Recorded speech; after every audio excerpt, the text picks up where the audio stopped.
नाजरीन, जैसे कि जो है आज हमारे साथ जो है एक साफ़ी मौजूद है, सिकंदर बलोच साहब।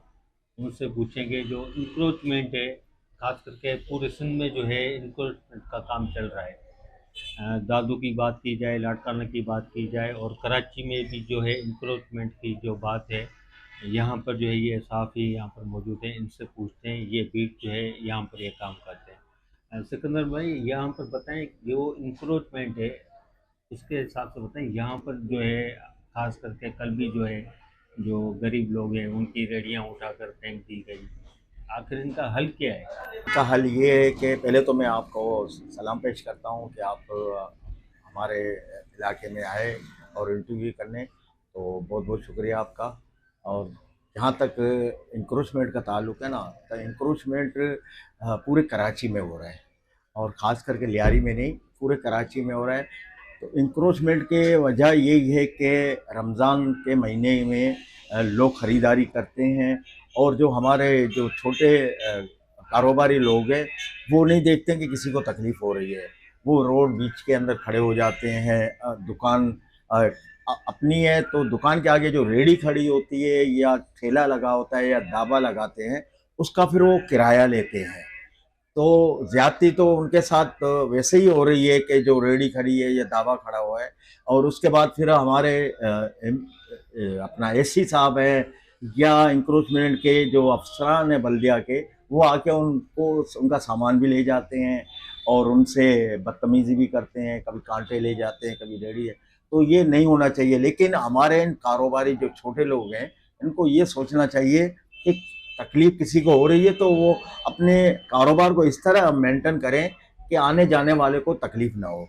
तो ये एक इस रमज़ान में हमने देखा कि काफ़ी सिंध गवर्नमेंट ने कंट्रोल किया हुआ है, ख़ास करके उस्मान इंगोरो भाईजान जो मिनिस्टर है बेरो और सप्लाई का और कंट्रोल का, वो आपने देखा होगा कि पूरे कराची के अंदर वो छापे मार रहे हैं। दुकानों पे, दूध वालों पे, सब्जी मंडी, गोश्त वाले, मुर्गी वाले जो अपनी मनमानी कर रहे थे, उन पे जुर्माना भी आयद कर रहे हैं और उनकी दुकानों को सील भी कर रहे हैं।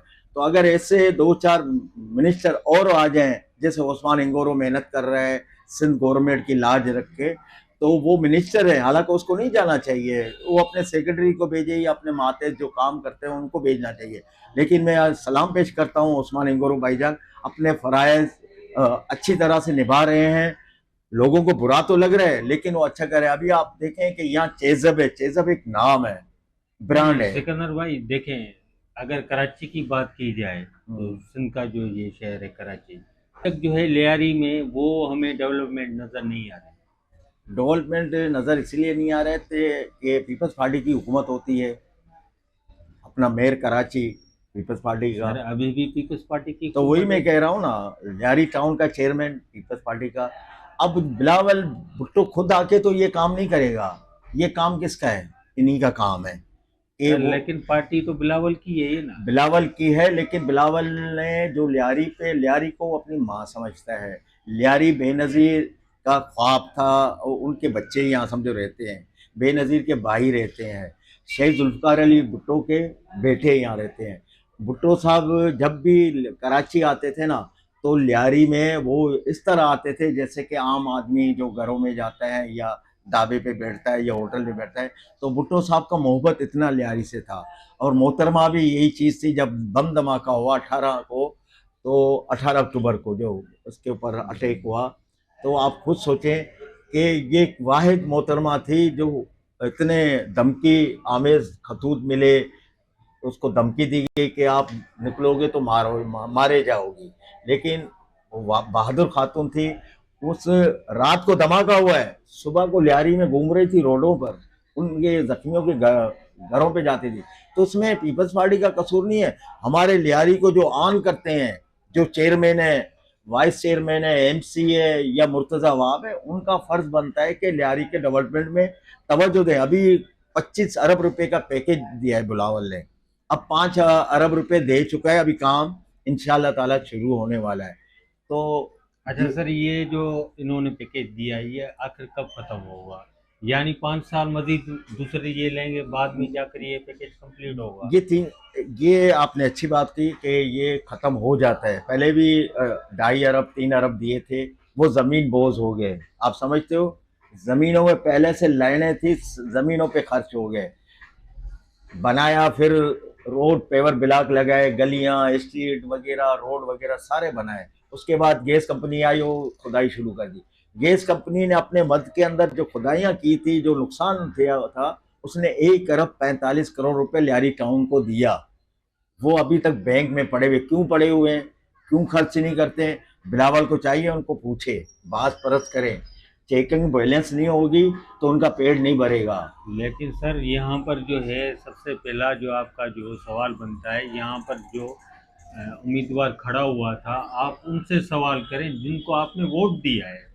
इस हल्के से जो खड़े हुए, वो काउंसलर कहाँ गए, वो उम्मीदवार कहाँ गया, वो एमपीए कहाँ गया, उनसे सवाल किया जाए ना। बिलावल तो हुआ चेयरमैन, लेकिन जिसको आपने वोट दिया उन्होंने क्या किया? यहाँ पर प्ले फुटबॉल। हमें लियारी में अभी तक वो नज़र नहीं आ रहा, कोई इंस्टीट्यूट नज़र नहीं आ रहा, ना स्कूल में कोई नज़र आ रही है, ना एजुकेशन में कोई बेहतरी नज़र आ रही है। रोड रास्ते वो नहीं दिखाई दे रहे, इंक्रोचमेंट है। आखिर क्यों?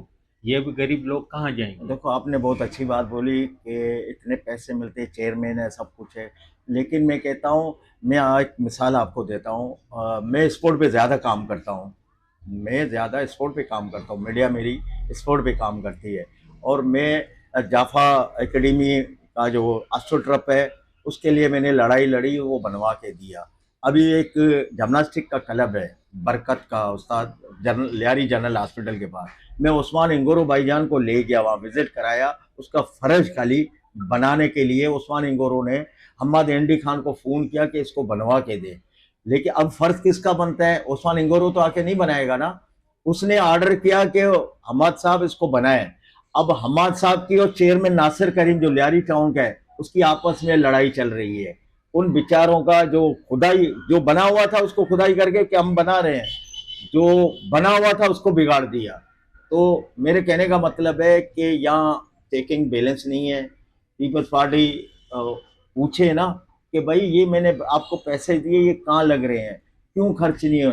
स्पोर्ट यहाँ लियारी में बहुत है, यहाँ टैलेंट इतना है। आप अगर पूरे पाकिस्तान का टैलेंट एक तरफ रखें, लियारी फिर भी उसके आगे है।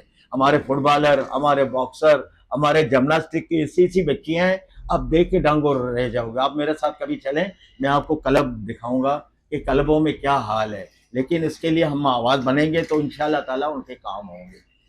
अच्छा सर, आप जो हैं एक जर्नलिस्ट हैं, जर्नलिस्ट के लिहाज से बलोचों के लिए और लियारी वालों के लिए कौन सा मैसेज है? बलोचों के ये कि ये इनको नौकरियां पहले तो दी जाए। मंशात जो चल रहे हैं या हीरो गलत रास्तों पे चल रहे हैं, वो क्यों चल रहे हैं? उनके पास नौकरियां नहीं है। हम चाहते हैं कि तालीम की तरफ ज़्यादा तवज्जो दी जाए।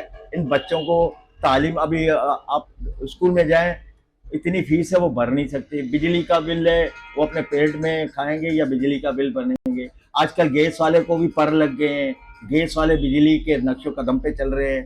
अब गैस आता नहीं है, बिल 2,500 3,000 आते, गरीब आदमी कहाँ से भरेगा? तो लेकिन बलोचों को हम ये कहना चाहते हैं, खास करके पीपल्स पार्टी को, यहाँ लियारी के अंदर सिर्फ बलोच नहीं रहते हैं, ये गुलदस्ता है लियारी में हमारा।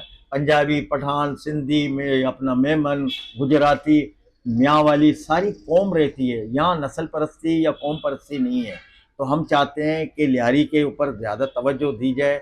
और लियारी के जो मिनिस्टर हैं, एमएनए एमपीए, उनको चाहिए कि होश के नाखून ले। आने वाला वक्त इलेक्शन का है, तो पीपल्स पार्टी किस तरह वोट अपना बैंक कायम कर सकेगी। लेकिन सर आप जो हैं अपना जो वोट है वो हमेशा जो है पीपल्स पार्टी को ही देते हैं, फिर तनकीद का भी निशाना पीपल्स पार्टी को ही बनाते हैं। ये हमारी आखिर इसका हल कौन सा है? हमारी ये ये अगर तनकीद करते हैं ना, तो तनकीद उन पे करना चाहिए जो लियारी को ऑन करते हैं। जैसे चेयरमैन है लियारी में, जैसे अपने यूसी के चेयरमैन है, जैसे कराची का चेयरमैन है, और अपना मेयर है। तो इन पे तनकीद करें। पीपल्स पार्टी सब कुछ देती है। पीपल्स पार्टी लियारी का बजट एक तरफ आपके पूरे सिंध का बजट एक तरफ, तो कहने का मतलब है, तो इतना बजट देती है वो। तो लियारी उसकी हमारी माँ है। अच्छा, लियारी को इन लोगों ने क्या समझा हुआ है, मैं आपको एक मिसाल देता हूँ। बिच्छू है ना, बिच्छू, बिच्छू को आपने देखा है कभी बच्चे देता है? वो बिच्छू जब बच्चे देता है ना, तो बिच्छू के बच्चे दूध नहीं पीते, उसका तो दूध नहीं है, तो वो अपनी माँ के पीठ पे चढ़ जाते हैं, वो अपने माँ का गोश्त खाते रहते हैं। माँ जब तक उसकी जिंदा है वो बच्चे गोश्त खाते हैं, माँ जब ही मर जाती है वो बच्चे नीचे उतरते हैं। तो इन लोगों ने हमारे लियारी के जो लोग हैं ना, जो लियारी चेयरमैन, ये वाइस चेयरमैन, ये इसको अब बिच्छू समझा हुआ है। ये तो ये नोच के खा रहे हैं, बिच्छू के बच्चे हैं ये। अच्छा सर, अभी आपने बात कही कि लियारी एक तरफ और जो सिंध है, हाँ, सिंध की जो है, यानी बजट एक तरफ। और खास करके जो सिंधी जो हैं, खासकर ये लड़काना सखर से जो भी यहाँ कराची आता है, तो उनसे एक ही ये सवाल किया जाता है कि आप सिंध से आए हैं। ये कराची क्या है सर? ये तो सिंध है ना। सिंध है, हम तो सिंध लियारी भी कहते क्या हैं। है सर? सिंध है ना सर। हम ये तासुब वाली बात लियारी में नहीं होती है, और कराची में भी नहीं होनी चाहिए। एक जो टेररिस्ट जमात थी उसने ये बात की थी, तो उसका हशर क्या हुआ, आपस में बढ़ गए, आपस में लड़ रहे हैं। तो यहाँ सब भाई हैं हम, जो सिंध में रहने वाले वो सिंधी अपने को कहे कराची में। कराची किसी के बाप की जागीर नहीं है, ये सिंधियों का शहर है, और सिंधियों ने सबको पनाह दी है, सबको पाला है, सबके उसने मेहमान नवाजी की है। तो अगर ये कोई कहता है ना कि ये सिंध नहीं है, तो ये उनकी भूल है। अगर वो सिंध नहीं है तो फिर सिंध से चले जाएं, जहाँ आए थे वहाँ दोबारा चले जाएं। तो हम यही कहते हैं कि सिंध मोहब्बतों का शहर है, सिंध सूफियों का शहर है, ये सिंध अपना बुजुर्गों का शहर है। सिंध सिंध की सखावत आप देखें, मेहमान नवाजी आप देखें, पूरे पाकिस्तान में सिंध की मेहमान नवाजी सबको भाती है और सबको अच्छी लगती है, और सिंध मेहमान नवाज है और सबको अपना भाई समझते हैं।